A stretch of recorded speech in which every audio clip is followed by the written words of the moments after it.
আল্লাহ পাক রব্বুল আলামিন রসুলের মাধ্যমে জানিয়ে দিয়েছেন, কোরআনুল কারীমের একটি অক্ষর তেলাওয়াত করার মানে হলো 10টি নেকি পাওয়া।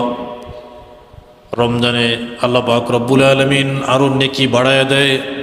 কোনো বান্দা যদি রমজানে একটি অক্ষর কোরআনুল কারীমের তেলাওয়াত করে তাহলে অন্য মাসে 10টি নেকি দেওয়া হয়, কিন্তু রমজানে 70 গুণ বাড়ায়া দিয়া আল্লাহ পাক রব্বুল আলামিন এক একটা অক্ষরে 700 গুণ সমপরিমাণ নেকি প্রত্যেকটা বান্দার আমল নামায় আল্লাহ লিখে দেন। সুবহানাল্লাহ।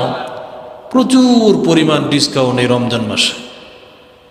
কোরআন তেলাওয়াত করলেই লাভ, কোরআন তেলাওয়াত করলেই লাভ, লাভ ছাড়া ক্ষতির কোনো সম্ভাবনাই নাই।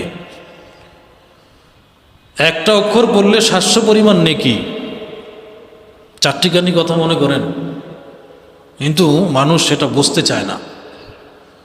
আবার